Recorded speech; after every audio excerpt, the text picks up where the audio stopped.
Assalamualaikum warahmatullahi wabarakatuh. Selamat jumpa kembali mahasiswa-mahasiswa Universitas Terbuka yang berbahagia. Alhamdulillah, kita sudah memasuki sesi keempat pada perkuliahan kita pada mata kuliah kawasan teknologi pendidikan. Dan topik kita pada sesi kali ini adalah mengenai makna belajar dan pembelajaran. Silakan saling berdiskusi dan bertukar pikiran pada forum diskusi yang ada. Dan jangan lupa disimak materi inisiasi yang tersedia. Terima kasih. Assalamualaikum warahmatullahi wabarakatuh. Assalamualaikum warahmatullahi wabarakatuh. Selamat jumpa kembali mahasiswa Universitas Terbuka yang berbahagia. Saat ini kita sudah memasuki sesi keempat perkuliahan kita. Dan pada sesi keempat ini ada materi inisiasi yang mengetengahkan topik mengenai makna pembelajaran. Belajar merupakan proses yang terjadi di dalam diri seseorang dengan dipengaruhi oleh latar belakang dan sebagainya. Pembelajaran dimaksudkan sebagai faktor eksternal belajar atau stimuli dalam konteks luas dan mendalam. Pembelajaran sebagai faktor eksternal merupakan stimuli yang disediakan. Stimuli dikelola dengan berbagai pendekatan, yaitu mulai dari yang termudah atau sederhana, konkret, secara bertahap, meningkat dalam bentuk yang lebih sulit dan abstrak. Kedudukan pembelajaran sebagai faktor eksternal terlihat pada proses yang terjadi sedemikian rupa dengan tujuan untuk mendukung dan menghidupkan proses belajar.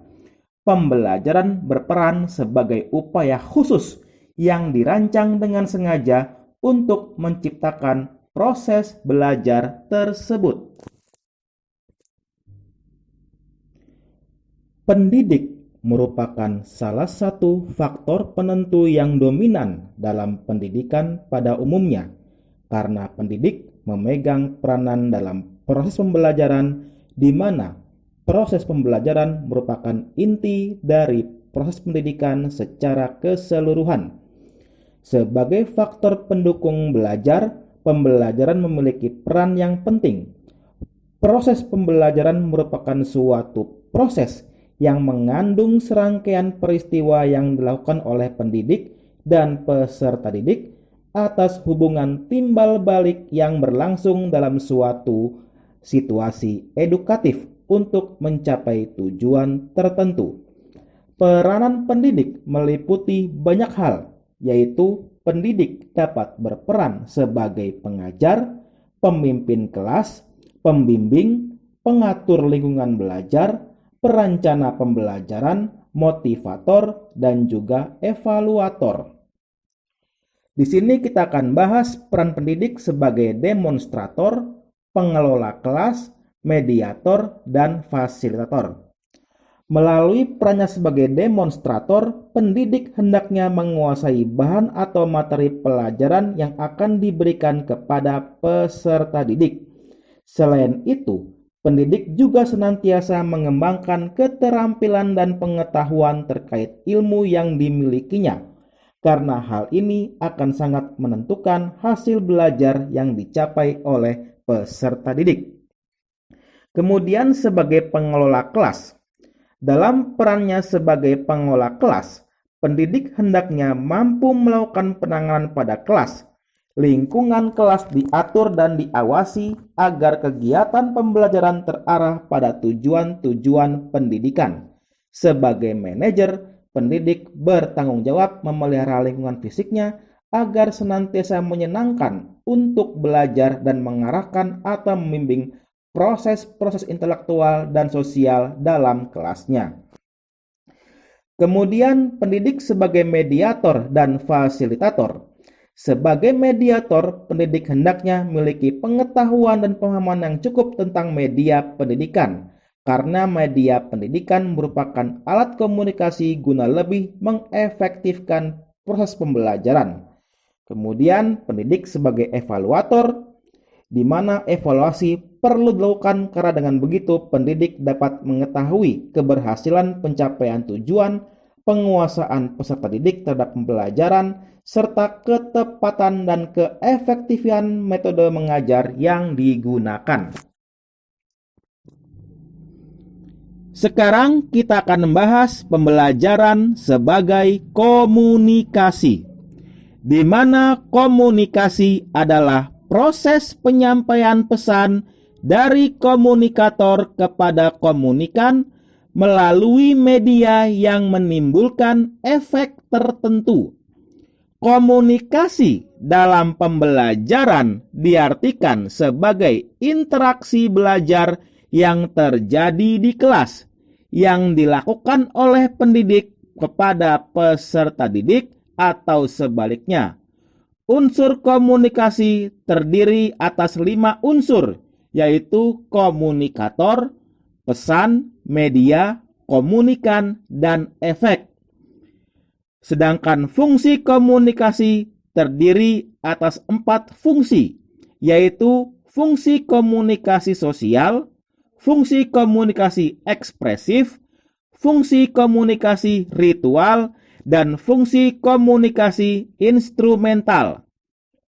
Untuk itulah, di dalam pembelajaran diperlukan suatu media pembelajaran yang berfungsi sebagai pengantar yang memberikan dukungan dalam pembelajaran dan pengantar sebuah pesan dari pengajar kepada peserta didik maupun sebaliknya. Belajar merupakan aspek yang penting dalam teknologi pendidikan, di mana belajar dapat dimaknai sebagai aktivitas internal seseorang yang tidak hanya merujuk pada aktivitas berpikir, tetapi juga adanya perubahan sikap yang mengarah pada keadaan yang lebih baik, serta bertambahnya pengalaman hidup. Teknologi pendidikan memaknai belajar sebagai objek. Objek formal belajar tersebut bermaksud untuk memberi kesempatan kepada semua pihak untuk memperoleh belajar secara formal di sekolah dengan keragaman model maupun penerapan teknologi. Sekarang kita akan bahas mengenai model pembelajaran, di mana kita akan bahas 3 model pembelajaran. Yang pertama adalah event of instruction atau peristiwa pembelajaran. Yang kedua adalah quantum teaching, dan yang ketiga adalah e-learning. Kita akan membahas yang pertama mengenai event of interaction atau tahapan peristiwa pembelajaran. Di mana di sini kita akan bahas 9 event of interaction atau 9 tahapan peristiwa pembelajaran. Kesembilan peristiwa dalam pembelajaran tersebut pada akhirnya menjadi suatu prinsip bagi desainer pembelajaran untuk merancang kegiatan pembelajaran, di mana prinsipnya telah dimodifikasi untuk berbagai kepentingan sesuai dengan minat penggunaannya. Keistimewaan prinsip 9 event of interaction ini terletak pada kelengkapan pemikiran yang mencangkup aspek motivasi eksternal, penyajian materi, bimbingan bagi peserta didik, serta pemantauan hasil belajar. Kelengkapan komponen dalam teori ini memang tidak mudah untuk dilaksanakan dalam pembelajaran sehari-hari. Pertimbangan situasi kelas, kondisi peserta didik, sifat bahasan sebaiknya dijadikan acuan untuk memodifikasi atau mengabaikan beberapa komponen pada prinsip 9 event of interaction. Model yang kedua adalah quantum teaching, di mana model ini berfokus pada hubungan dinamis dengan menciptakan lingkungan belajar yang efektif.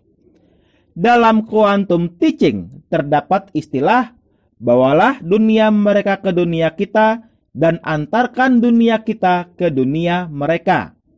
Terdapat 5 prinsip dalam menerapkan quantum teaching, yaitu yang pertama, segalanya bicara. Yang kedua, segalanya bertujuan. Yang ketiga, pengalaman sebelum memberi nama. Yang keempat, akui setiap usaha. Dan yang kelima, jika layak dipelajari, maka layak untuk dirayakan. Rancangan belajar quantum teaching dikenal dengan nama TANDUR, yaitu merupakan kependekan dari tumbuhkan, alami, namai, demonstrasikan, ulangi, rayakan. Sementara model pembelajaran yang ketiga adalah e-learning, di mana e-learning merupakan suatu konsep belajar berbasiskan teknologi, baik itu teknologi informasi, telekomunikasi, maupun digital. Fokus pengembangan e-learning terletak pada proses belajarnya, bukan elektroniknya. Elektronik di sini hanya bersifat sebagai alat bantu saja. Oleh sebab itu, para desainer pembelajaran berkewajiban untuk merancang dan mengembangkan e-learning dengan meninjau prinsip desain pembelajaran, teori belajar, desain pesan, serta pemilihan model e-learning yang sesuai kebutuhan agar dapat menghasilkan pengalaman belajar yang baik bagi peserta didik. Demikianlah materi inisiasi yang dapat saya sampaikan. Terima kasih atas perhatiannya. Selamat belajar dan wassalamualaikum warahmatullahi wabarakatuh.